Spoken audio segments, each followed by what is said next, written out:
There was a period in my life where I'd wake up in the morning and the first feeling I had, before I even checked my phone, before I did anything, was just this heavy dread sitting on my chest, like something was already wrong even though nothing had happened yet. And I'd get through the day, go to sleep, wake up, same thing again.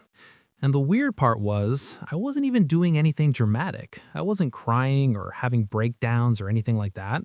I was just kind of empty, going through the motions, doing the job, coming home, doing it again the next day. I didn't know what that was for a really long time, and I think a lot of people are in that exact same spot right now, and they don't know what it is either.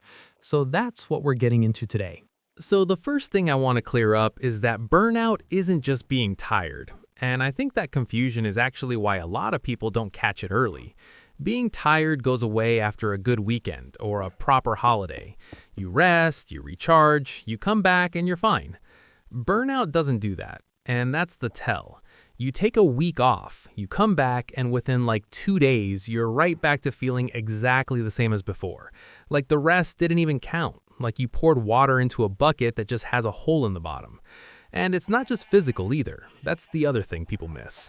It messes with how you think. Like you'll sit down to do something you used to find easy and your brain just won't load properly.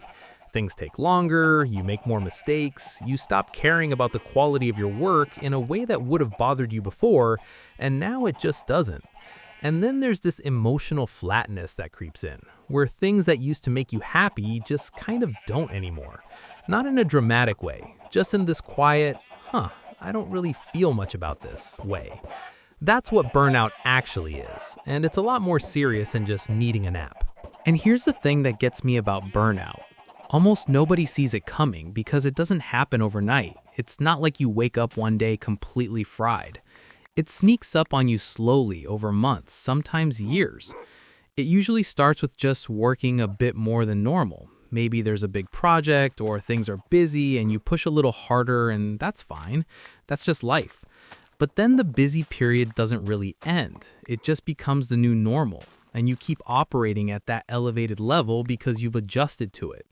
And then after a while, that level gets pushed up again and you adjust to that too. And the whole time, your body and your brain are quietly paying the bill that you keep telling yourself you'll settle later. I've talked to people who were burning out for like 2 years before anything clicked. And it was only when they finally stepped away from the situation, quit, got laid off, took medical leave, whatever, that they looked back and went, oh wow, I was not okay for a really long time and I had no idea. That's how gradual it is, and that's what makes it dangerous. Okay, so I want to talk about some of the things that happen when you're burnt out that people don't really talk about openly because I think they'd help a lot of people recognize it in themselves. One is that you start getting unreasonably irritated by small things, like someone sends you a perfectly normal email and something about it just annoys you way more than it should, and you notice it happening, but you can't really stop it. Another one is that you stop investing in things outside of work. Like you used to have hobbies or plans with people, and slowly those things just start falling away because you don't have the energy. And you tell yourself you'll get back to them later, but later never really comes. And then there's this one that I think is the most uncomfortable to admit, which is that you stop caring about the people around you as much as you normally would. Not because you're a bad person, but because you're running on empty. And empathy takes energy, and you just don't have it. And then you feel guilty about that, which makes everything worse. Burnout makes you a smaller version of yourself, and the scary part is you can be too tired to even notice it's happening. Quick pause. Drop a comment if any of that landed, like which one of those hit closest to home for you, because I want to know which part of this people are actually living through right now. All right, so let's talk about what you actually do about it, because I feel like most of the advice out there on this is either too surface level or just not realistic for someone who still has to show up to a job every day. The just take a vacation advice is the one that drives me the most crazy. Because yes, rest matters, but if you come back from that vacation to the exact same environment that burned you out in the first place, then the vacation was just a pause, not a fix, and within a week, you're right back to square one. What actually has to happen is something has to change structurally, and that's uncomfortable because it usually means having conversations you've been avoiding or making decisions you've been putting off. But before any of that, the first thing is just honestly acknowledging it to yourself. Because most people in burnout are still telling themselves they're fine. They're just a bit tired. They just need to push through this stretch. And that story keeps you stuck because you can't fix something you won't admit is broken. So step one is just going, okay, this isn't just tiredness. Something is actually wrong and I need to take that seriously. So what do you actually do once you've admitted it to yourself? First thing is you have to stop the bleeding before you can heal. And what that means in practice is figuring out what's draining you the fastest and cutting it or reducing it even slightly. Sometimes it's a specific person. Sometimes it's a type of task. Sometimes it's the feeling of being always reachable and never being able to switch off. Even small reductions matter here. It doesn't have to be dramatic, but something has to change or nothing changes. Second thing is you have to actually rest. And I don't mean sitting on your couch doom scrolling. That's not rest. That's just being stressed in a horizontal position. I mean actual proper rest. Sleep, time outside, time where you're not thinking about work or being stimulated by something competing for your attention. This sounds obvious, but most burned out people are terrible at it because the anxiety of everything they should be doing makes it nearly impossible to actually switch off.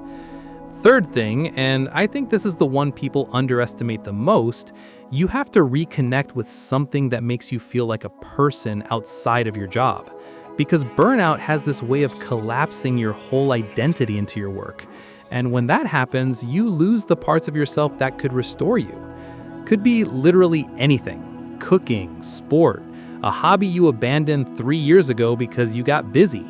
Doesn't matter what it is. The point is finding something that makes you feel human again, not just functional.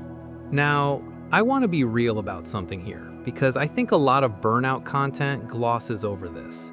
Sometimes the environment is genuinely the problem, and no amount of personal habit changes will fix it. If you're in a toxic job with a bad manager in a company that doesn't care about you, doing things that feel completely meaningless to you, the meditation app is not going to save you. And I think telling people to just manage their stress better when the actual cause of the stress is unchanged is kind of insulting, to be honest, because it puts all the responsibility on the person experiencing it and none on the situation creating it. So yes, the personal stuff matters. The rest, the habits, the reconnecting with yourself. But if you do all of that and you're still in the same environment that broke you down, then you've just made yourself more capable of tolerating something that shouldn't be tolerated.